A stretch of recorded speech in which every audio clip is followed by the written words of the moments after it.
Welcome to KTC drama Tamil. புதுசாக நம்ம சேனலை பார்க்குறவங்க சப்ஸ்கிரைப் பண்ணிக்கோங்க. மறக்காமல் பெல் ஐக்கானையும் கிளிக் பண்ணிக்கோங்க. இன்றைக்கி நாம் ஏற்கனவே பார்த்துட்டு இருந்த ஜாங் லீ சூ மெலடி ஆஃப் கோல்டன் ஏஜ் அப்படின்ற புத்தம்புது சைனீஸ் ஹிஸ்டாரிக்கல் இன்வெஸ்டிகேஷன் லவ் ட்ராமாவோட அடுத்த எபிசோட் தான் பார்க்க போகிறோம். வாங்க எபிசோட்குள்ளே போகலாம். போன எபிசோட் எதோட முடிஞ்சிச்சு அப்படின்னா, ஹீரோ கிட்ட வந்து ஹீரோயின் வந்து சொல்லுவாங்க, நான் கொலகாரனை கண்டுபிடிச்சிட்டேன். ஹீரோ யாருன்னு கேட்கும்போது, நீங்கள் நேரில் ஸ்கூலுக்கு வாங்க, உங்களுக்கு காட்டுறேன் அப்படின்ற மாதிரி சொல்லியிருப்பாங்க. இந்த எபிசோடோட ஸ்டார்டிங்கில் யாரா கொலகாரன் பார்க்கலாம் அப்படின்னு சொல்லிட்டு ஹீரோ வந்து அவரோட இம்பீரியல் கார்ட்ஸ் எல்லாம் கூட்டிகிட்டு ஸ்கூல் கிட்ட போவாங்க. அப்போ ஜியான் சொல்லுவான், மேடம் வந்து லைட்டெல்லாம் எடுத்துகிட்டு வரக்கூடாதுன்னு சொல்லியிருக்காங்க சார்ன்னு சொல்லிட்டு. சரினோடனே லைட்டை வந்து ஹீரோ அம்மாத்து சொல்லிடுவாரு. அவனும் அம்மாத்திடுவான். ஜியான் தான் உள்ள கூட்டிகிட்டு போவான். இவங்கெல்லாம் பார்த்துட்டு அங்கே இருக்க பசங்கள்லாம் பயந்து பின்னாடி போவாங்களா. அப்போ ரூம்மேட் பையன் தான் சொல்லுவாங்க, நீங்க யான்ஷி மேடம் தானே தேடி வந்திருக்கீங்க. அப்போ அவங்க இப்பதான் ஒரு பையனை கூப்பிட்டு என் ரூம்குள்ள போனாங்க. என்னன்னு தெரியல, ரொம்ப நேரம் ஆச்சு, நீங்க வெயிட் பண்ணுங்களே எதுக்கும் அப்படின்ற மாதிரி சொல்லுவாங்க. அப்பன்னு பார்த்து ரூம்ல வந்து ஒரு வெளிச்சம் எரியும். அப்போ வந்து ஹீரோயின் வந்து பேசுற மாதிரி இருக்கும். ஹான், நீங்க எங்க போறீங்க, வெயிட் பண்ணுங்க, நானும் வேணா கூட வரேன் அப்படின்ற மாதிரி பேசிட்டு இருப்பாங்க. ஆனா அந்த பையன் என்ன பண்ணுவான்னா, கையை தட்டி விட்டு வேகமா அங்கிருந்து ஓடுவான். இதே மாதிரிதான் சார் அன்னைக்கும் ஹான் ஓடுறான் பாருங்க அப்படின்ற மாதிரி சொல்லி எல்லாரும் பார்த்துட்டு இருப்பாங்களா. அப்பன்னு பார்த்து ஃபயர் ஒர்க் எங்கேயோ தூரத்துல வெடிக்கும். அதை பார்த்து அவங்க டிஸ்ட்ராக்ட் ஆயிடுவாங்க. அப்போ வந்து ஹீரோயின் வெளியே வருவாங்க. சொல்லுவாங்க, இதே மாதிரி தான் பார்த்தீங்களா அப்படின்னு கேட்கும்போது, ஆமாம் இதே மாதிரி தான் ஹான் வந்து வெளியே போனால் நாங்கள் பார்த்தோம், அன்னைக்கும் பார்த்தோம், இன்னைக்கும் பார்க்குறோம், கொலை பண்ணிட்டு இப்படி தப்பிச்சு போகிறானே அப்படின்ற மாதிரி பேசும்போது, நீங்கள் இன்னைக்கு பார்த்தது ஹான் கிடையாது, ஹானோட நிழல் தான். ஹானோட ட்ரெஸ்ஸை போட்டு ஒருத்தவங்க வந்து அந்த மாதிரி நிழல் ஏற்படுத்தியிருக்காங்க அப்படின்ற மாதிரி சொல்லுவாங்க. என்ன சொல்ல வரீங்க அப்படின்னு சொல்லும்போது, இதோ இந்த ரூம்மேட் பையன் தான் கொலகாரன். அவன் வந்து ஹான் வந்து வெளியே போறது தெரிஞ்சுக்கிட்டு கொலை பண்ணிட்டு ஹான் மேல பழி போட்டிருக்கான். இந்த மாதிரி நிழல் உருவாக்கியிருக்கான். எல்லாரும் ஹான் வெளியே போறத பாத்தீங்களா, அதே ரூம்குள்ளதான் இந்த ரூம்மேட் பையன் இருந்தான், அவன் வெளியே போறத பாத்தீங்களா அப்படின்னு கேட்கும்போது யாரும் இல்லைன்னு சொல்லுவாங்களா. இந்த ரூம்மேட்டை அரெஸ்ட் பண்ணிட்டு போய் விசாரிங்க, உங்களுக்கு எல்லாம் தெரிய வரும் அப்படின்ற மாதிரி சொல்லிட்டு ஹீரோயின் சொல்லிடுவாங்க. உடனே எல்லாரும் அங்கிருந்து கலைஞ்சு போயிடுவாங்க. உடனே ஹீரோயின் என்ன பண்ணுவாங்க அப்படின்னா, தேடிக்கிட்டு இருப்பாங்க. யாரை தேடுறாங்கன்னு சொல்லி பார்த்தோம் அப்படின்னா, ஆப்பானை தான் தேடிட்டு இருப்பாங்க. அவன் தான் கேஸுக்கு ஹெல்ப் பண்ணா. அது வந்து ரொம்ப தேங்க்ஸ் ஆப்பா, நீ இல்லைன்னா இந்த கேஸ் முடிச்சிருக்க முடியாது அப்படின்ற மாதிரி சொல்லிட்டு இருப்பானா. இதை வந்து ஜியான் பார்த்துட்டு சொல்லுவான், சார் பார்த்தீங்களா சார், நம்ம மேடம் எவ்வளோ சிரிச்சுட்டு இருக்காங்கன்னு.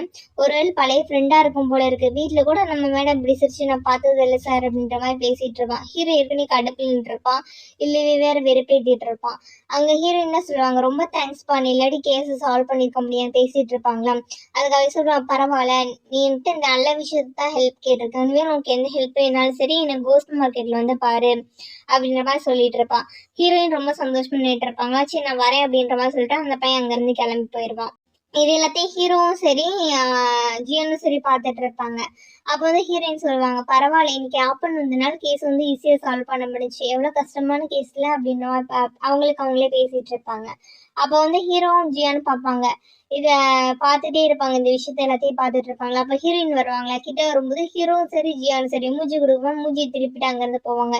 ஏன் எங்கே போறீங்க அப்படின்ற மாதிரி கேட்கும்போது, நாங்கள் கேஸை வந்து விசாரிக்க போகிறோம் அப்படின்ற மாதிரி சொல்லிட்டு அங்கேருந்து கிளம்பி போயிடுவாங்க. என்னை விட்டுட்டு போறீங்க, என்னையும் கூட்டிகிட்டு போங்கடா அப்படின்ற மாதிரி ஹீரோயின் வந்து பின்னாடியே வந்துட்டு இருப்பாங்க. ஆஃபீஸ்லாம் காட்டுவாங்க. ஹீரோ வந்து அரெஸ்ட் பண்ணி வச்சிருக்காங்களா, அந்த பையனை வந்து கட்டி போட்டிருப்பாங்க, ரூம்மேட் பையனை. ஜியான் வந்து ரிப்போர்ட் பண்ணுவான், இந்த மாதிரி ஆப்பனை வந்து பற்றி விசாரிச்சாச்சு, இவனோட ஒரிஜினல் நேம் வந்து பாஞ்சி, பக்கத்து நாடான ஜியாமன் நாட்டிலேருந்து நிறைய கேஸ் வந்து சால்வ் பண்ணியிருக்கான், இவனும் இந்த மாதிரி விஷயத்துல எக்ஸ்பர்ட் தான் அப்படின்ற மாதிரி அவனை பற்றி டீட்டெயில் சொல்லிட்டு இருப்பாங்க. அப்போ வந்து கேட்பான் ஜியான், சார் நம்ம வந்து ட்ரெயிலர் ஸ்டார்ட் பண்ணலாமா, ரொம்ப நேரம் ஆச்சு சார் இன்னும் ஸ்டார்ட் பண்ணல அப்படின்ற மாதிரி சொல்லிட்டு இருப்பானா. ஹீரோ மறப்பான். உடனே அவன் அமைதியாக வாய மூடிட்டு இருப்பானா. உடனே அந்த ரூம்மேட் பையன் கேட்பான், நீங்கள் என்ன இவ்வளோ நேரம் கட்டி வச்சு என்னை கொடுமைப்படுத்துறீங்க, என்னதான் பேச போறீங்களா, பேருங்க அப்படின்ற மாதிரி கேட்பானா. வாயம்பூரா அப்படின்னு சொல்லிட்டு ஜியன் அங்கே இருக்க காண்டப்ப இங்கே காட்டிட்டு இருப்பான். அப்போதான் ஹீரோயின் வராங்க. என்னாச்சு, ட்ரெயின் முடிச்சாச்சா அப்படின்ற மாதிரி சொல்லி கேட்டுட்டே உள்ள வருவாங்களா. அப்போ வந்து ஜியான் சொல்லுவான், உங்களுக்காக தான் மேடம் வெயிட் பண்ணிட்டு இருந்தா அப்படின்ற மாதிரி சொல்லுவானா. உடனே ஹீரோ சொல்லுவான், அதெல்லாம் இல்லை, டைம் ஆச்சு, வேமா ட்ரெயினில் ஸ்டார்ட் பண்ணுங்க அப்படின்ற மாதிரி கத்துவாரு. உடனே வந்து நம்ம ஹீரோயின் வந்து ஆரம்பிப்பாங்க, கொஸ்டின் கேட்க ஆரம்பிப்பாங்க. நீ உண்மையை சொல்லு, நீ எதுக்கு ஹான் மேல பழி போட பார்த்த, ஹான் உனக்கு உண்மையில பிடிக்காதா, எதுக்கு அவன் பேரை வந்து இன்னைக்கு எடுக்க பார்த்தா, ஊர்ல இல்லைன்றது உனக்கு தெரியும், அவன் உன்னோட ரூம்மேட் தானே, உன்னோட பெஸ்ட் ஃப்ரெண்டு நான் நினைச்சிட்டு இருந்தேன், நீ எப்படி துரோகம் பண்ணலாம் அப்படின்ற மாதிரி சொல்லி கேட்டுட்டு இருப்பாங்களா. அப்பதான் அந்த பையன் சொல்ல ஆரம்பிப்பான், ஆமா ஹான் வந்து என்னோட பெஸ்ட் ஃப்ரெண்ட் தான், இந்த ஸ்கூல்ல எல்லாரும் இன்னைக்கு கிண்டல் பண்ணும்போது அவன் தான் எனக்கு ரொம்ப சப்போர்ட் பண்ணிட்டு இருந்தான், மித்தபடி நான் வந்து அவனை காயப்படுத்தணும்னு நினைக்கவே இல்லை அப்படின்ற மாதிரி சொல்லுவான். நீ எதுக்கு அவங்கள கொன்ன அப்படின்னு சொல்லி சொல்லி கேட்கும்போது நான் யாரையும் கொல்லலை அப்படின்னு சொல்லுவான். நீ என்ன பொய் சொல்ல பாக்குறியா, ஏதாவது ஒரு காரணம் இருக்கும், காரணம் இல்லாம நீ இப்படி பண்ணிருக்க மாட்டேன் என்னன்னு சொல்லும் போது அவன் ஃபிளாஷ்பேக் சொல்ல ஆரம்பிக்கிறான். இதுக்கு முன்னாடினா ஹான் வந்து என் கூட சப்போர்ட் பண்ணிட்டு இருந்தா யாருமே என்னை புலி பண்ண கிடையாது. ஹான் வந்து அங்கிருந்து கிளம்பி ஓடி போனதுக்கு அப்புறமேட்டுக்கு நான் தனியா இருந்தேன். அங்க இருக்கவங்க எல்லாருமே என்னை வந்து ரொம்ப கிண்டல் பண்ண ஆரம்பிச்சாங்க. நான் எழுதுற போயத்துனா பார்த்து நீ என்ன போயம்னா எழுதுனா போயத்துல சிறந்தவரான பான்யான்ஜி மாதிரி மாற போறியா, இல்ல இல்ல எதுக்குடா போய் எழுதுறேன்ட்டு சொல்லி ரொம்ப அவமானப்படுத்துனாங்க. அதை என்னால தாங்கிக்க முடியல, அதனாலதான் அவங்கள வந்து காயப்படுத்தினேன் அப்படின்ற மாதிரி சொல்லுவாங்க. உடனே ஹீரோ அங்க வந்து சொல்லுவாரு, நீ இது வரைக்கும் காயப்படுத்தினேன்னு சொன்னேன்னு தவிர கொலை பண்ணின்னு சொல்லி ஒத்துக்கலையில, நீ உண்மையே சொல்ல போறியா இல்லையாடா அப்படின்ற மாதிரி சொல்லி கேட்பாங்க. உடனே வந்து இவன் எதுவுமே பேச மாட்டானா, சரி நீ கொலை பண்ணதான் ஒத்துக்கல இருக்கட்டும், ஆனா நீ வந்து ஹான் வந்து இங்க திரும்பி வந்துட்டான்னு உனக்கு தெரியும், திரும்பி வந்த ஹானை நீ தானே கடத்தி வச்சிருக்க, உண்மையை சொல்லி எங்க கடத்தி வச்சிருக்க அப்படின்ற மாதிரி ஹீரோ கேட்பாராம். அப்ப அவ சொல்ல ஆரம்பிப்பான், வெஸ்ட் பக்கம் இருக்க ஒரு ஒயின் ஃபேக்டரியில தான் அவனை வந்து அடைச்சி வச்சிருக்கேன் அப்படின்ற மாதிரி சொல்லிட்டு இருப்பான். ஏன்னா வெஸ்ட் பக்கம் இருக்கிறது தான், ஆமா அது ஒரு கைவிடப்பட்ட ஒயின் ஃபேக்டரி, அங்கதான் அவனை அடைச்சி வச்சிருக்கேன் அப்படின்ற மாதிரி சொல்லிட்டு இந்த ரூம்மேட் பையன் சொல்லுவான். உடனே ஹீரோ ஹீரோயின் 2 பேர் என்ன பண்ணுவாங்க அப்படின்னா அவனை தேடி கண்டுபிடிக்கும்ன்றதுக்காக அந்த ஒயின் ஃபேக்டரிக்கு வந்து போவாங்க. அடுத்து அந்த ஒயின் ஃபேக்டரிக்கு தான் போயிருப்பாங்க. அங்கே போய் பார்த்தோம் அப்படின்னா எல்லா விலங்குகள் பறவைகள் எல்லாத்தையும் இவன் கொடூரமாக கொண்டிருப்பான். கொன்று அது மூலமாக தான் இவன் போய் மெழுதிருப்பான். சே இவ்வளோ மோசமானவனா இருக்கா அப்படின்ற மாதிரி சொல்லி அவங்க பேசிட்டு இருப்பாங்களாம். அப்பன்னு பார்த்து ஃபியூரான் தோட்டம் அப்படின்ற தோட்டத்துலேருந்து இவங்களுக்கு சிக்னல் வரும். இங்கே பாரு ஏதோ சிக்னல் வந்துருச்சு வா போகலாம் அப்படின்னு சொல்லிட்டு ஹீரோயினை கூட்டிகிட்டு போவாங்க. போகும்போது ஹீரோ என்ன பண்ணுவார் அப்படின்னா ஹீரோயினை தூக்கி குதிரை மேலே போட்டு போவார். ஹீரோயின் சத்தம் போடுவாங்க, இதுக்கிட்ட அப்படி கூட்டிகிட்டு போகிறேன் நீ ஒழுங்காக தூக்கிட்டு போனாதான் என்னடா அப்படின்ற மாதிரி சொல்லுவாங்க. ஆனால் ஹீரோ கண்டுக்காம வேகமாக அங்கே ஓட்டிட்டு போயிடுவாரு. அந்த தோட்டம் வந்துடும். ஹீரோ ஃபர்ஸ்ட் இறங்கிடுவாரு. அடுத்து ஹீரோயின் இறங்கிறதுக்காக கை நீட்டு வரா. உடனே ஹீரோயின் கோபமா இருக்காங்களே இந்த மாதிரி போட்டு கூட்டு வந்தனால டப்புன்னு கையில அடிச்சு விட்டுருவாங்க ஹீரோ. உடனே முறைப்பாரா ஹீரோ. அப்போ வந்து ஹீரோயின் வந்து என்ன இருப்பாங்க, ஜியான் இங்கே வா, எனக்கு கை கால்லாம் ரொம்ப பிடிச்சிக்கிச்சு, நான் இறங்க ஹெல்ப் பண்ணு அப்படின்ற மாதிரி சொல்லுவாங்க. உடனே ஜியான் வேகமா போவானா. உடனே ஹீரோ வந்து ஜியானை மறப்பாரு. உடனே ஜியான் நின்னுக்குவானா. உடனே ஹீரோயின் எனக்கு யாரோட உதவியும் தேவையில்லை அப்படின்னு சொல்லிட்டு தானே கீழே இறங்க பார்ப்பாங்க. இறந்துக்கும் போது என்ன பண்ணுவாங்கன்னா கீழே விழுந்துருவாங்க. கீழே விழுகிறத ஹீரோ வந்து தாங்கி பிடிப்பாரு. 2 பேரும் கொஞ்ச நேரம் க்ளோஸ் அப்பா இருப்பாங்க. அதுக்கப்புறமேட்டுக்கு வந்து திருப்பி கீழே விட்டுருவாரு. சரிவா உள்ள போய் கேஸ் என்ன ஆச்சுன்னு சொல்லி பார்க்கலாம் அப்படின்ற மாதிரி சொல்லிட்டு அங்கிருந்து உள்ள போய் பார்ப்பாங்க. உள்ள போய் பார்த்தோம் அப்படின்னா எல்லா இடமும் வந்து ரொம்ப வெளிச்சமா பச்சை கலர்ல ஏதோ வெளிச்சமா இருக்கு. என்ன இந்த அளவு இவ்வளவு டிஃப்ரெண்டா இருக்கு அப்படின்னு சொல்லிட்டு இன்னும் உள்ள போய் பார்க்க ஆரம்பிப்பாங்க. உள்ள போய் பார்த்தாங்க அப்படின்னா ஹானே சரி எங்களோட 3வது அக்காவே சைவையும் சரி ஒரு இடத்துல வந்து கட்டி போட்டிருப்பாங்க மேல. அது சுத்தியும் என்னன்னா பச்சை கலர்ல அந்த பூச்சி சொல்லுவாங்களே, அந்த விட்டில் பூச்சி, அது வந்து ஃபுல்லா கட்டி இருக்கும், நெருப்பா எரிஞ்சிட்டு இருக்கும். இதை பார்த்தோன்னே ஹீரோ சொல்லுவாரு, நீ கிட்ட போகாத அப்படின்ற மாதிரி சொல்லுவாங்க. இல்ல இல்ல நான் போய் தான் ஆகணும், நீதான் வேலை பிசாசு, உனக்கு யார் மேலேயும் அக்கறை இல்லை அப்படின்னா எனக்கு இல்லைன்னு சொல்லி நினைச்சியா, எனக்கு எங்க அக்காவை காப்பாற்றணும், என்னை விடுற அப்படின்ற மாதிரி சொல்லிட்டு போவாங்க. ஆனா ஹீரோ வந்து விட மாட்டாரா. உடனே ஹீரோயின் என்ன பண்ணிடுவாங்க அப்படின்னா ஹீரோவுக்கு அடிச்சு வச்சுட்டு அங்க இருந்து போவாங்க. அவங்க போய் கொஞ்சம் தூரம் கூட இருக்காது, அந்த பூச்சிகள்லாம் ஹீரோயினை வந்து அட்டாக் பண்ண ஆரம்பிச்சிடும். அப்பதான் ஹீரோயினுக்கு தெரியும் அந்த பச்சை கலர்ல நெருப்பு மாதிரி இருந்துச்சுல இதெல்லாமே கோல்டு ஃப்ளேம் அப்படின்றது தெரிய வரும். இது வந்து கோல்டு ஃப்ளேம் அப்படின்ற மாதிரி சொல்லி ஹீரோயின் சொல்லுவாங்களா. ஹீரோவுக்கு அது தெரிஞ்சிருக்கும். ஆமால அப்படின்ற மாதிரி சொல்லிட்டு அவரும் வந்து என்ன பண்ணுவாருன்னா ஒரு ஆயுதம் வந்து ஹீரோயின் வந்து அட்டாக் பண்ற மாதிரி வரும். அதை தடுத்துட்டு ஹீரோயின் வந்து பின்னாடி கூட்டிட்டு வந்துடும். நான் தான் சொன்னேன் போகாதுன்னு சொல்லிட்டு அப்படி சொல்லிட்டு இருப்பாரு. அப்பான்னு பார்த்தா அங்க ஒரு பொண்ணு வந்து சண்டை போட ஆரம்பிக்கும். அந்த பொண்ணு யாருன்னு சொல்லி பார்த்தோம் அப்படின்னா 5 வருஷத்துக்கு முன்னாடி ஒரு சீரியல் கில்லர் இருந்தாங்க. அந்த சீரியல் கில்லர் தான் இந்த பொண்ணு. இந்த பொண்ணு தொடர் கொலைகள் அப்போ பண்ணிட்டு இருந்துச்சு. நான் திரும்பி வரவேன்னு சொன்னேன்னா நீங்க யாருமே நம்பலையில, திரும்பி வந்துட்டே அப்படின்னு சொல்லிட்டு அந்த பொண்ணு டயலாக் பேசிட்டு இருக்கோம். அப்போ வந்து ஹீரோன்னு சொல்லுவாங்க, இந்த பொண்ணு 5 வருஷத்துக்கு முன்னாடி தொடர் கொலைகள் பண்ணிட்டு இருந்த சீரியல் பொண்ணு தானே, ஆனா இந்த பொண்ணு அப்பயே இறந்து போச்சு, சூசைட் பண்ணிக்கிட்டு, அதை நம்ம எல்லாருமே பார்த்தோமே, இப்ப எப்படி திரும்பி அந்த பொண்ணு உயிரோட வந்துச்சு அப்படின்ற மாதிரி கேட்டுட்டு இருப்பாங்களா. ஹீரோ வந்து இதுக்கு வாய்ப்புகள் இருக்கு அப்படின்ற மாதிரி பேசிட்டு இருப்பாங்க. அப்ப அந்த பொண்ணு சொல்லும், பரவாயில்லையே என்னை பார்த்து திருப்பி அதிர்ச்சியாகாம இருக்கு அப்படின்னா நீ வெள்ளை பிசாசுன்ற பேருக்கு தகுதியுடையதான். மற்றவங்களா இருந்தா சரி நீ உயிரோட வந்ததை பார்த்து அதிர்ச்சியில மயக்கம் போட்டே வந்திருப்பாங்க. பரவாயில்ல நீ ரொம்ப ஸ்ட்ராங்கா தான் இருக்க, என்னோட மறுஜென்மத்தை பார்க்கறதுல ரொம்ப சந்தோஷம் அப்படின்ற மாதிரி சொல்லி பேசிட்டு இருப்பாங்க. அப்ப சொல்லுவாங்க, என்னோட அணையா நெருப்புல இருந்து நான் வந்து திரும்பி வந்து மறுஜென்மம் எடுத்து வந்துட்டேன், இனி எப்பயுமே நான் வந்து இந்த உலகத்தை வந்து விட்டு போக மாட்டேன் அப்படின்ற மாதிரி பேசிட்டு இருப்பாங்க. உடனே வந்து இதை பத்தி எந்த ஹீரோ பேசாம காப்பாத்தணுன்றதுக்காக சண்டை போட ஆரம்பிப்பாரு. அந்த பொண்ணுக்கு உங்களுக்கு செம்மையா சண்டை நடந்துட்டு இருக்கும். ஹீரோ ஒரு பக்கம் ஒரு நேரத்துல காயப்பட்டுருவாரு. ஹீரோயின் என்ன பண்ணுவாங்கன்னா தூரமா நின்று பார்த்துட்டு இருப்பாங்க. அப்பதான் இம்பீரியல் கார்ட்ஸ் எல்லாமே உள்ள வருவாங்க. உள்ள வரவங்க இந்த சண்டையை பார்த்துட்டு இருப்பாங்க. ஹீரோ என்ன பண்ணுவாரு அப்படின்னா ரொம்ப நேரம் போயிட்டே இருக்கு, டீப்டா காப்பாற்ற முடியாதுன்னு சொல்லிட்டு பக்கத்துல வந்து ஜியானுக்கு சிக்னல் கொடுப்பாங்க. அவன் அந்த லைட் மாதிரி இருக்கும்ல அது தூக்கி போடுவானா, அதை ஹீரோ வெட்டி விடுவாரு. அதுல இருந்து நெருப்பு போய் ஒரு துணி மேல படும். சரி துணியை வச்சுட்டு நெருப்பு வந்து, ஏன்னா நெருப்புன்றது நம்ம ஒரிஜினல் நெருப்பு, அங்க எழுதுறது என்னது பனியில இருந்து உருவாக்கக்கூடிய பனி நெருப்பு அங்க எரிஞ்சிட்டு இருக்கு. அதை வந்து டேக்கிள் பண்ணிடும்ன்றதுக்காக தான் ஹீரோ யோசிச்சு போட்டிருப்பாரு. சரி அந்த நெருப்பு எரிஞ்சிட்டு இருக்குமா, அடுத்து அட்டாக் பண்ணலாம்னு சொல்லி பார்க்கும்போது வேற தூரத்துல இருந்து ஏதோ 2 வால் வரும். 2 வால் வரது என்ன ஆகும்னா அங்க கட்டி போட்டிருக்க ஹேனையும் சரி அந்த தேர்ட் பொண்ணு இருக்குல்ல அவங்களையும் வந்து அட்டாக் பண்ணி கீழே விட்டுரும். கட்டை கழட்டி விட்டு கீழே விட்டுரும். இங்க இருக்க இந்த பொண்ணு என்ன போகணும் அப்படின்னா தப்பிச்சு அங்க இருந்து போயிடும். அப்பதான் யாருன்னு சொல்லி ஹீரோ திரும்பி பார்த்தாங்க அப்படின்னா ஒருத்தவங்க வந்திருப்பாங்க. வேற யாரும் கிடையாது, அந்த யாங் பொண்ணு, இளவரசியோட அசிஸ்டன்ட் டான்ஸ்ல அந்த யாங் பொண்ணு வந்திருக்கும். இன்னும் சுத்தின்னு பார்த்தோம் அப்படின்னா இம்பீரியல் கார்ட்ஸ் எல்லாமே வந்து நிற்பாங்க. அப்ப ஹீரோ கேட்பாரு, என்ன திடீர்னு யாங் பொண்ணு வந்திருக்கீங்க, இம்பீரியல் கார்ட்ஸும் வந்திருக்கீங்க அப்படின்ற மாதிரி பேசிட்டு இருப்பாங்க. ஆனா ஹீரோ என்ன பண்ணுவாங்க வந்து இப்பதான் அவங்க அக்காவும் சரி எல்லாம் கீழே விழுந்துட்டாங்களே, போய் அந்த ஹேண்ட் விழுந்துட்டாங்களா, வேகமா ஓடி போய் பார்ப்பாங்க அக்காவுக்கு என்னாச்சு எப்படி இருக்கு அப்படின்ற மாதிரி சொல்லி பார்த்துட்டு இருப்பாங்க. ஒன்றும் இல்லை அப்படின்ற மாதிரி பேசிட்டு இருக்கும்போது அப்பதான் அந்த இன்னொரு பையன் வந்திருப்பான். அப்ப இந்த யாங் பொண்ணு கிட்ட கேட்பாங்க, நீங்க எப்படி இங்க வந்தீங்க, இளவரசிக்கு இந்த விபத்துக்கு ஏதாவது சம்மந்தம் இருக்கா அப்படின்ற மாதிரி ஹீரோ கேட்பானா.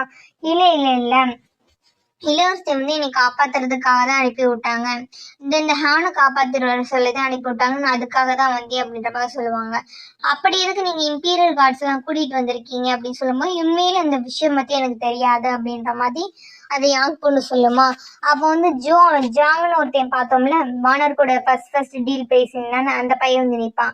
நான் தான் இம்பீரியல் கார்ட்ஸை கூட்டிட்டு வந்தேன் ஹானை காப்பாத்துறதுக்காக அப்படின்னு சொல்லுவாங்க. 2 பேரும் ஹானை காப்பாத்தன்னு சொல்லும்போது ஹீரோக்கு புரியல. எதுக்கு நீங்க ஹானை காப்பாத்தன்னு சொல்லும்போது இல்ல எனக்கு வேண்டப்பட்டவர் அதனால காப்பாத்த வந்தேன் அப்படின்ற மாதிரி சொல்லிட்டு இருப்பாங்க. உடனே வந்து ஹீரோ வந்து ஹீரோயினை பார்ப்பாரு. அவங்க அப்பதான் அவங்க அக்கா எல்லாருமே இது பண்ணிட்டு இருப்பாங்க. அவங்க அக்காவுக்குமே தெரியாது, ஹீரோயினோட அக்காவுக்குமே ஹானுக்கு வந்து இவங்கெல்லாம் தெரியும் அப்படின்றது தெரியாது. ரொம்ப டிஃப்ரெண்டா பார்த்துட்டு இருப்பாங்க. நீங்க 2 பேரும் வரல அப்படின்னா நான் நேரம் கேஸ் வந்து சால்வ் பண்ணிருக்கேன், என்னோட கேஸ்ல வந்து நீங்க வந்து தொந்தரவு கொடுத்துட்டீங்க அப்படின்ற மாதிரி ஹீரோ சொல்லிட்டு இருப்பாரு. அவங்க 2 பேரும் இல்ல இளவரசி சொன்னதுனாலதான் நாங்க வந்தோம், நாங்க கிளம்புறோம் அப்படின்ற மாதிரி சொல்லிட்டு 2 பேருமே கிளம்புவாங்களா. அப்போ வந்து அந்த இவன் போகும்போது சொல்லிட்டு போவான், இந்த ஜாங் அப்படின்ற பையன், நீ உடம்ப நல்லா பாத்துக்கோ அப்படின்ற மாதிரி சொல்லுவான். ஆனா அவன் வந்து கண்டுக்க மாட்டான் ஹானு. இந்த யாங் பொண்ணு போகும்போது சொல்லி இளவரசி வந்து உனக்காக தான் காத்துட்டு இருக்காங்க, நீ எப்ப அவங்க கிட்ட திரும்பி வரனாலும் வரலாமா சொல்ல சொன்னாங்க அப்படின்ற மாதிரி சொல்லிட்டு அங்க இருந்து போயிடுவாங்க. அப்ப ஹீரோயின் வருவாங்க. ஹீரோயின் கிட்ட சொல்லுவாங்க, பாத்தியா நான் ஏற்கனவே சொன்னேன்னு அவன் மேல சந்தேகம் இருக்கு, நீ தான் நம்பல அப்படின்ற மாதிரி பேசிட்டு இருப்பாங்க. அப்பதான் ஹானும் சரி உங்களோட 3வது அக்கா அவங்க வருவாங்களாம்.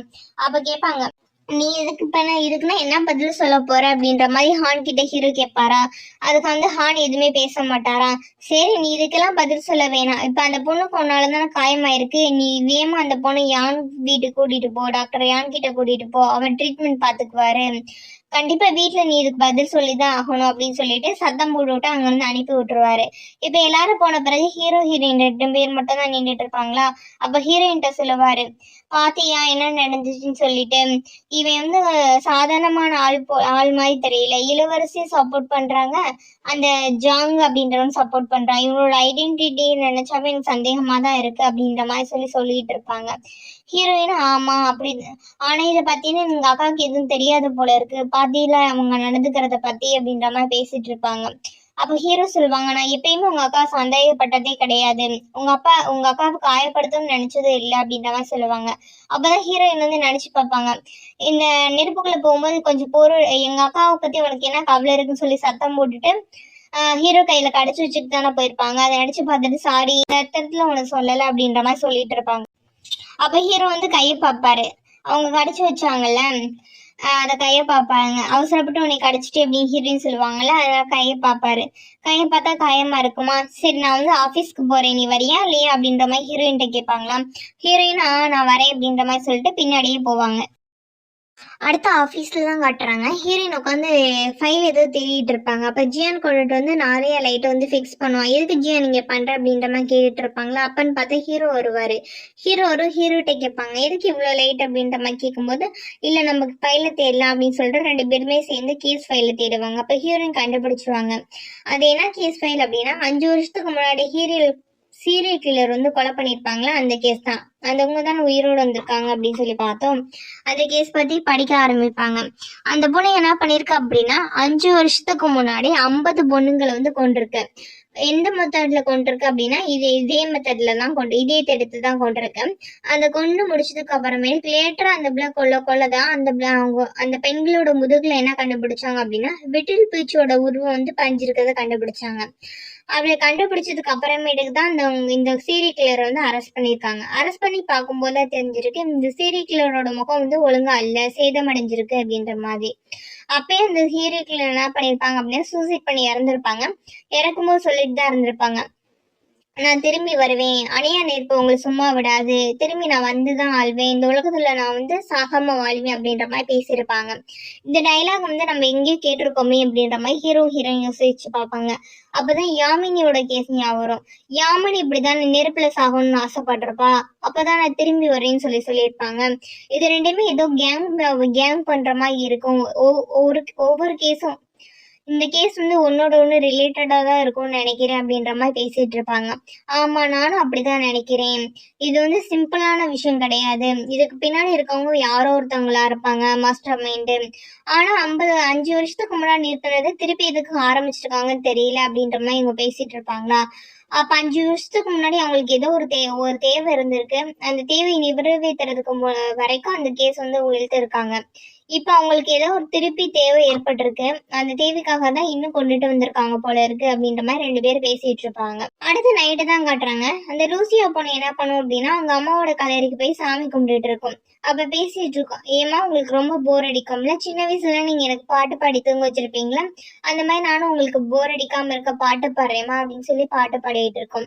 இந்த பொண்ணு பாட்டு பாடுற சத்தம் வந்து அங்க மாஸ்க் போட்டு வந்துருவானா அந்த மாஸ்க் மனுஷன், அவனுக்கு வந்து கேட்டுரும். அவன் அந்த கேட்டு ரசிச்சிட்டு இருப்பான். ஒரு ஒரு ரொம்ப அவனுக்கு ரசிக்கும் போது எப்படி இருக்கும்னா அவங்க அம்மா சின்ன வயசுல அவனுக்கு தாலாட்டு படம் இது பண்ணிட்டு இருக்கும். அப்படியே மெய் மருந்து கேட்டுட்டு இருக்கும்போது தெரியாம கிளம்பி வச்சிருவான். அந்த சத்தம் கேட்டு லூசியா பொண்ணு ஸ்டாப் பண்ணிட்டு யாரு அப்படின்ற மாதிரி பார்க்கும். பார்த்தா மாஸ்க் போட்ட மனுஷன் வந்து நிப்பானா. ஓ நீயா, நான் உன்னை இன்னைக்கு இங்கேயோ பார்த்துருக்கேன் அப்படின்ற மாதிரி அந்த பொண்ணு கேட்குமா. உடனே அவன் ஷாக் ஆயிடுவான், எப்படி இவன் நம்மளை பார்த்தா அப்படின்ற மாதிரி பார்த்துட்டு இருப்பானா. ஆமா ஆமா, உன்னை நிறைய தடவை நான் பார்த்துருக்கேன், எங்க அம்மாவோட கல்லறைக்கு வரும்போதெல்லாம் உன்னை இங்கிட்ட பார்த்துருக்கேன். ஆமா நீ இங்க என்ன பண்ற அப்படின்ற மாதிரி கேட்குமா. எங்க அம்மாவோட கல்லறை இங்கதான் இருக்கு, நீ ரொம்ப டிஃப்ரெண்டான பொண்ணாதான் இருக்க, இந்த கலரிலாம் வந்து பாட்டு பாடிட்டு இருக்க அப்படின்ற மாதிரி சொல்லிட்டு இருப்பான். ஆமா ஆமா நான் அப்படிதான் அப்படின்ற மாதிரி இந்த பொண்ணு சொல்லிட்டு இருக்குமா. அப்ப வந்து லூசியா பொண்ணு கேட்கும், உங்க அம்மாவோட கலர் இங்கதான் இருக்குன்னு சொல்றேன், ஆனா நான் பார்த்ததே இல்லையே உங்க அம்மாவோட கலர் அப்படின்ற மாதிரி கேட்பாங்களா. அது எப்படி தெரியும், இங்க பணக்காரங்களோட கலர் தான் இங்க இருக்கும், என்ன மாதிரி ஏழைகளோட கலர்னா தூரத்துல ஒரு இடத்துலதான் இருக்கும், ஓரமா தான் இருக்கும், நீங்க பார்த்திருக்க வாய்ப்பு இல்லை அப்படின்ற மாதிரி சொல்லுவாங்க. அப்ப வந்து லூசியா பொண்ணு சொல்லும், ஆமா எங்க அப்பாவுமே இந்த கல்லறை கட்டுறதுக்கு நிறைய காசு செலவு பண்ணியிருக்காரு, செலவு பண்ணி தான் எங்க அம்மாக்காக கல்லறை வாங்கியிருக்காரு. ஆனா நீ கவலைப்படாத, உங்க அம்மா ஒன்றும் தனியா இருக்க மாட்டாங்க, ஏன்னா எங்க அம்மாவுக்கு நிறைய ஃப்ரெண்ட்ஸ் மேக் பண்றதுனா பிடிக்கும், கண்டிப்பா எங்க அம்மா வந்து உங்க அம்மாவோட ஃப்ரெண்டா தான் இருப்பாங்க, ஆனா நீ கவலைப்படாத அப்படின்ற மாதிரி பேசிட்டு இருப்பாங்க. ஏன்னா 2 பேர் நல்ல ஃப்ரெண்ட்ஸா அப்படின்ற மாதிரி அவங்க கேட்பான். ஆமா அப்படின்ற மாதிரி பேசிட்டு இருக்கும்போது, நீ மத்தவங்களோட ரொம்ப டிஃப்ரெண்டா தான் இருக்க அப்படின்ற மாதிரி சொல்லிட்டு இருப்பாங்க.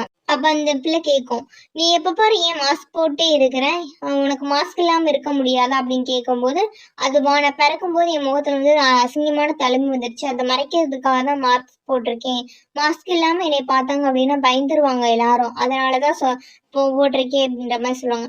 நீ வேணா பாக்குறியா என் மாஸ்க் எடுத்துட்டு அப்படின்ற மாதிரி கிட்ட வருவானா. உடனே அந்த பொண்ணு கண்ணை முடிக்கும் கையை வச்சு, சரி சரி நான் பாக்குறேன், ஆனா டக்குன்னு சடனா பார்க்க முடியாது, நான் உள்ள இருந்து 5 எண்றேன், நீ அதுக்கப்புறம் காட்டு அப்படின்னு சொல்லிட்டு கண்ணை மட்டும் 1 2 3 என்ன ஆரம்பிக்கும். அடுத்து கண்ணை திறந்து பார்த்தா அந்த பையன் அங்க இருக்க மாட்டான், அங்க இருந்து மறைஞ்சு போயிடுவான். எங்க போன அந்த மாஸ்க் மனுஷன் தெரியல அப்படின்ற மாதிரி சொல்லிட்டு இந்த லூசியா பொண்ணு வந்து பார்த்துட்டு இருக்கும்.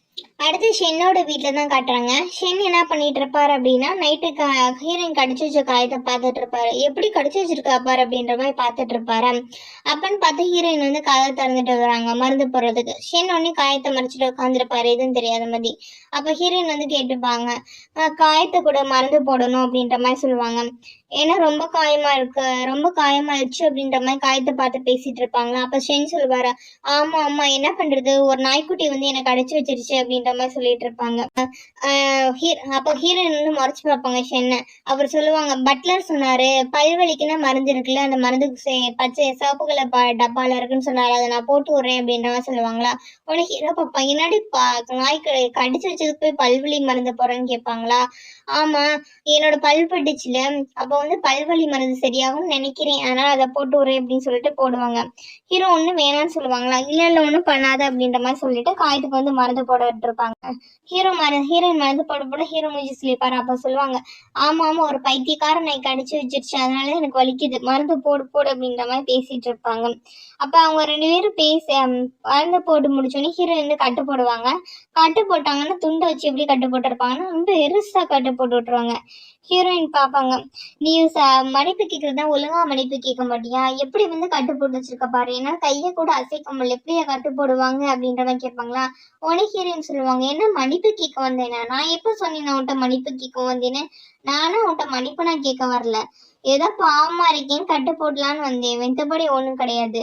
நீ நீ நீ மட்டும் சரியான ஆளுதான்டா, ஜியானை வச்சு கட்டு போட்டிருக்க வேண்டியதானே, இவ்வளவு நேரம் வெயிட் பண்ணிட்டு தானே இருந்தேன், நான் வரணும்னு சொல்லிட்டு சீன் போடாத அப்படின்ற மாதிரி சொல்லிட்டு ஹீரோயின் அங்கிருந்து கிளம்பி போயிடுவாங்க. ஹீரோ வந்து ஹீரோயின் போறதே பார்த்துட்டு இருப்பாங்க. அதுக்கு பார்த்துட்டே சிரிச்சுட்டு இருப்பாங்க. அடுத்ததான் காட்டுவாங்க, ஹீரோயின் என்ன பண்ணுவாங்க, நைட் ஆயிடுச்சுல, சரி குளிச்சுட்டு தூங்கலாம் அப்படின்னு சொல்லிட்டு குளிக்க போயிருப்பாங்க. அப்பதான் ஹீரோயின் வந்து பிளாஷ்பேக் நினைச்சு பார்ப்பாங்க. சின்ன வயசுல வந்து ஹீரோயின் வந்து யாரோ கடத்திட்டு போயிருப்பாங்க. அப்பன்னு பார்த்து அங்க வந்து வில் விட்டு பிராக்டிஸ் பண்றதுக்காக ஹீரோவோட அப்பாவும் ஹீரோவும் வந்திருப்பாங்க. அப்ப அந்த ஹீரோ தான் என்ன பண்ணிருப்பானா, வில்ல விட்டு அவனை கடத்திட்டு போயிருப்பான, அவனை காயப்படுத்தி ஹீரோயினை காப்பாத்திருப்பாங்க. அப்ப அவங்க அப்பா கேட்டிருப்பாரு, எதுக்குப்பா வில்ல விட்டு அந்த விட்டு கொல்லாம அவனை வந்து அவனை வந்து உயிரோட விட்டுருக்க அப்படின்ற மாதிரி கேட்பாங்க. அப்ப ஹீரோ சொல்லியிருப்பாரு, இப்படி உயிரோட விட்டாதானப்பா அவனை வந்து நம்ம விசாரிக்க முடியும், விசாரிச்சு தெரிஞ்சுக்க முடியும் அவன் என்ன தப்பு பண்ணியிருக்கானு, அதான் அப்படின்ற மாதிரி பேசிட்டு இருப்பான்.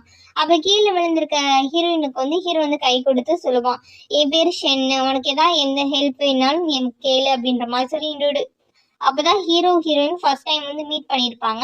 அந்த சீனை வந்து ஹீரோயின் வந்து நினைச்சு பாக்குறாங்க. சின்ன வயசுல எவ்வளவு சம்மத்தா அமைதியா கியூட்டா இருந்தான், இப்ப பாரு ராட்சசன் மாதிரி மாறிட்டு இருக்கான் அப்படின்ற மாதிரி ஹீரோயின் வந்து நினைச்சு பார்த்துட்டு உட்காந்துருப்பாங்க. அப்பன்னு பார்த்து பாத்ரூம் கதவு யாரும் திறக்கிற மாதிரி சொல்லுங்க கேட்குமா. ஹீரோயின் யாரு அப்படின்ற மாதிரி கேட்பாங்க. ஹீரோ நான் தான் அப்படின்ற மாதிரி சொல்லிட்டு உள்ள வருவாரு. உடனே ஹீரோயின் வந்து என்ன பண்ணுவாங்க பார்த்தாங்க அப்படின்னா ஹீரோ கத்துவார், நீ என்ன பண்ணி வச்சிருக்க தெரியுமா, எரியுது அப்படின்ற மாதிரி சொல்லுவாரு. ஹீரோட கழுத்து வரைக்கும் அலர்ஜியா இருக்கும். ஏன்னா இப்படி அலர்ஜியா இருக்கு அப்படின்னு சொல்லிட்டு கட்டை திறந்து பார்த்தாங்க அப்படின்னா கட்டு வந்து ரொம்ப அலர்ஜியா சிவப்பு கலர்ல இருக்கும். என்னாச்சுன்னு தெரியலையே அப்படின்ற மாதிரி சொல்லிட்டு ஹீரோயின் வந்து அந்த மருந்து எடுத்து பார்ப்பாங்களா. அப்பதான் பார்ப்பாங்க, பல்வலி மருந்துக்கு பதிலாக ஏதோ மாத்தி வேற மருந்து போட்டிருப்பாங்க. ஹீரோயின் சொல்லுவாங்க, சாரி வேற மருந்து மாத்தி போட்டேன் அப்படின்ற மாதிரி சொல்லுவாங்களா. ஹீரோ அப்படியே முறைப்பாரு, சரி இங்க வா குடு, உன் கை கொடு நான் கழுவி வரேன்னு சொல்லிட்டு தண்ணிக்குள்ள வைப்பாங்களா. ஹீரோ ஷாக்கா பார்ப்பாரு, டக்குன்னு கையை பிடிச்சி தண்ணிக்குள்ள வைக்கவும் அப்படியே ஹீரோயின் வந்து அவனுக்கு அக்கறையா வந்து கையை வந்து கழுவி விட்டுட்டு இருப்பாங்களா. ஹீரோ என்ன பண்ணுவாரு அப்படின்னா ஹீரோயின் ரசிச்சு பார்த்துட்டே இருப்பாரு. அப்படியே கொஞ்ச நேரம் ஆயிரும். ஹீரோயின் வந்து ஊதி விட்டு சரி ஒன்றும் பிரச்சனை இல்லை சரியா போயிடும் அப்படின்ற மாதிரி சொல்லி பார்த்துட்டு இருப்பாரு. அப்ப வந்து ஹீரோயின் சொல்லுவாங்க, சரி ஒண்ணும் பரவாயில்ல, தெரியாம பண்ணிட்டேன் விடு அப்படின்ற மாதிரி பேசிட்டு இருப்பாங்களா. இல்ல நீ வேணும்னே தான் பண்ணிருக்க அப்படின்ற மாதிரி இந்த ஹீரோ பேசிட்டு இருப்பாரு. அப்படியே அடுத்த நாள் காலையில தான் காட்டுறாங்க. காலையில வந்து ஹீரோயின் என்ன பண்ணுவாங்கன்னா ஆபீஸ்க்கு வந்திருப்பாங்க. ஹீரோயின் வர்றதுக்கு முன்னாடி ஃபேங்கும் சரி சீஃபும் சரி பேசிட்டு இருப்பாங்களா. ஹீரோயின் வந்தோடனே என்ன பேசிட்டு இருந்தீங்க, என்னை பத்தி பேசின மாதிரி இருந்துச்சு, நான் வந்து ஸ்டாப் பண்ணிட்டீங்க அப்படின்ற மாதிரி கேட்பாங்களா. இல்லப்பா உன்னை பத்தி பேசல, நம்ம டிபார்ட்மெண்ட்ல ஒரு பொண்ணு இருக்கு, ரொம்ப தைரியமான பொண்ணு தெரியுமா, என்ன பண்ணுச்சுன்னா வெள்ளை பிசாசு இருக்காருல்ல, அவர் 3 தடவை திட்டி இருக்கு. அதுக்கு அந்த வெள்ளை பிசாசு என்ன பண்ணிருக்காரு அப்படின்னா அந்த பொண்ணை ஒரு குண்டு கட்டா தூக்கி குதிரை மேல போட்டு ஊரு ஃபுல்லா ரவுண்ட் வந்திருக்காரு. அந்த பொண்ணுக்கு இதுவும் வேணும் இன்னமும் வேணும், எவ்வளவு தைரியம், வெள்ளை பிசாசு கூட சண்டை போடுது. இப்போ என்ன பண்ணிருக்கு, வேற வழியில இல்ல அடக்கொடக்கமா இருந்தானே ஆகணும், இதுக்கு தானே சொன்னோம், முன்னாடியே அந்த பொண்ணு அப்படி இருந்திருக்கலாம்ல அப்படின்ற மாதிரி சீஃப் வந்து கிண்டல் பண்ணிட்டு இருப்பாரா. ஹீரோயினுக்கு புரியுது ஹீரோ தன்னை தான் சொல்றாங்கன்னு சொல்லிட்டு. ஆனா ஹீரோயின் நம்ம இதை நின்று இருப்பாங்களா.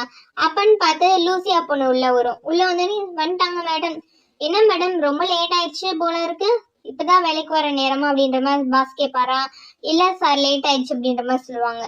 சரி சரி, நேற்று ஏன் லேட்டு, நேற்று தூங்கலையே அப்படின்னு கேட்பாங்க. இல்லை சீக்கிரமா தூங்கிட்டேன் அப்புறமா லேட்டு அப்படின்ற மாதிரி சத்தம் போட்டுட்டு இருப்பாங்க. அப்பன்னு பார்த்து ஃபேங் சொல்லுவாரு, உங்களுக்கு ஒரு விஷயம் தெரியுமா சார், இந்த சீரியல் கில்லரோட கேஸ் வந்து திரும்பி வந்துருச்சேன், எல்லாம் கட்டுக்கதை சுத்திட்டு இருக்காங்க சார் அப்படின்ற மாதிரி சொல்லிட்டு இருப்பாங்க.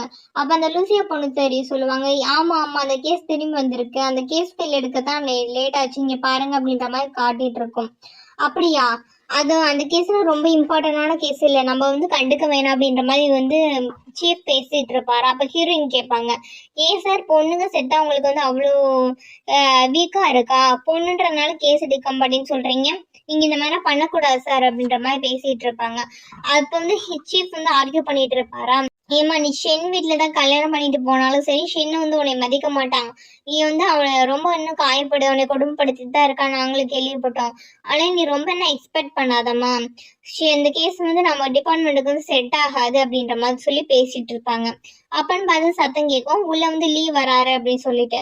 உடனே லீவ் உள்ள வந்துட்டு வருவாரா, எல்லாரும் வந்து வணக்கம் சொல்லுவாங்க. அப்ப லீவ் சொல்லுவாரு, ஷென் இந்த கேஸ் எடுக்காட்டி ஏன்னா நான் எடுத்துக்கிறேன், உங்க டிபார்ட்மெண்ட் எடுக்காட்டியும் என்ன யான்சி நீங்க என் கூட வந்து ஹெல்ப் பண்றீங்களா, 5 வருஷத்துக்கு முன்னாடி நான் தான் இந்த சூசைட் கேஸை வந்து டீல் பண்ணேன், அந்த பொண்ணு இப்போ உயிரோடு வந்திருக்குன்னா நான் தான் டீல் பண்ணணும், நீங்க கேஸ் நல்லா இன்வெஸ்டிகேஷன் பண்ணுவீங்கன்னு கேள்விப்பட்டேன், என் கூட சேர்ந்து கேஸ் இன்வெஸ்டிகேஷன் பண்றீங்களா யான்சி அப்படின்ற மாதிரி ஹீரோயின் லீ கேட்பாரா. ஹீரோயின் சொல்லிடுவாங்க, இல்லை இல்லை நான் எனக்கு வந்து இஷ்டம் இல்லை, நான் வந்து டிபார்ட்மெண்ட்டை வந்து இப்போ எக்ஸாம் எழுதி மாறி வரணுமே நினச்சேனே தவிர இந்த டிபார்ட்மெண்ட்டை விட்டு வேற டிபார்ட்மெண்ட் போகணுன்றது என்னோட எண்ணம் இல்லை, ஆனால் நான் உங்கள் டிபார்ட்மெண்ட்டுக்கு வரல, ரொம்ப நன்றி அப்படின்ற மாதிரி ஹீரோயின் சொல்லிடுவாங்க. அப்போ லீ சொல்லுவாங்க, நான் உங்களுக்கு ஒரு ஆஃபர் கொடுக்கலான்னு பார்த்தேன், நீங்கள் அக்செப்ட் பண்ணிக்கலன்னா எனக்கு ஒன்றும் பிரச்சனை இல்லை, நான் வரேன் அப்படின்ற மாதிரி சொல்லிட்டு அங்கேருந்து கிளம்பி அங்கேருந்து போயிடுவான். அடுத்து ரோட்ல தான் கட்டுவாங்க. இளவரசி என்ன பண்ணுவாங்க, அவங்க வண்டியில் போயிட்டு இருப்பாங்களா, ஏற்றப்படி ஹார்ன் வரதை பார்த்துருவாங்க. உடனே வண்டி நிறுத்த சொல்லிட்டு, ஹார்ன் நீங்க என்ன வர வர என்ன அவாய்ட் பண்றீங்களா, என்கிட்ட பேசுறது இல்லை அப்படின்ற மாதிரி கேட்பாங்க. உடனே ஹார்ன் என்ன பண்ணுவான் அப்படின்னா, நீரோன் போட்டு என்னை மன்னிச்சிருங்க இளவரசி, எனக்கு முக்கியமா வேலை இருந்துச்சு, உங்களை அவாய்ட் பண்ணணும்னு நினைக்கல அப்படின்ற மாதிரி பேசிட்டு இருப்பாங்க. உடனே இளவரசி சொல்லுவான், நீங்க எந்திரிச்சு நின்று பேசுங்க ஹார்ன், எந்த இப்படின்னா நீ என்கிட்ட நடந்துக்கணும்னு அவசியம் இல்லை அப்படின்ற மாதிரி சொல்லிட்டு இருப்பான். அப்ப ஹார்ன் தான் கையில இருக்க மருந்து வந்து மறைச்சு வைப்பானா, இது இளவரசி நோட் பண்ணிடுவாங்க. எனக்கு புரியுது ஹார்ன், உங்களை வந்து வற்புறுத்தி காதல வர வைக்க முடியாதுன்னு சொல்லிட்டு நான் புரிஞ்சுக்கிறேன், நான் தான் வளர்ந்துட்டேன், உங்களை ஃபோர்ஸ் பண்ண மாட்டேன், நீங்க கவலைப்படாதீங்க அப்படின்ற மாதிரி சொல்லுவாங்க. உடனே இந்த ஹார்ன் பையன் என்ன சொல்லுவாங்கன்னா, ரொம்ப நன்றி இளவரசின்னு சொல்லிட்டு அங்கேருந்து கிளம்பி போயிடுவாங்க. கொஞ்ச தூரம் ஹார்ன் போன பிறகு இளவரசி வந்து அவங்க வண்டியில் வந்துட்டு இருப்பாங்களா. அப்போ அசிஸ்டன்ட் கேட்பாங்க, யங் மேடம் டென்ஷன் ஆகுறீங்க அப்படின்னு கேட்கும்போது, ஒன்றும் இல்லைம்மா அப்படின்ற மாதிரி சொல்லிட்டு இருப்பாங்க. ஆனால் அவங்கள கோவத்தை கண்ட்ரோல் பண்ண முடியாது. தன் கையில் இருக்க ஒரு முத்து மாலை எடுத்து அதை அப்படியே பிச்சு போட்டுருவாங்க. அந்த முத்து மாலை ஃபுல்லாக செதறி இருக்கும். இதோட என்ன ஆகுது அப்படின்னா இந்த எபிசோடு வந்து முடியுது. நான் எக்ஸ்பிளைன் பண்ணது உங்களுக்கு பிடிச்சிருந்துச்சு அப்படின்னா மறக்காமல் சப்ஸ்கிரைப் பண்ணுங்கள், லைக் பண்ணுங்கள், ஷேர் பண்ணுங்கள், கமெண்ட் பண்ணுங்கள். தேங்க்யூ ஃபார் வாட்சிங்.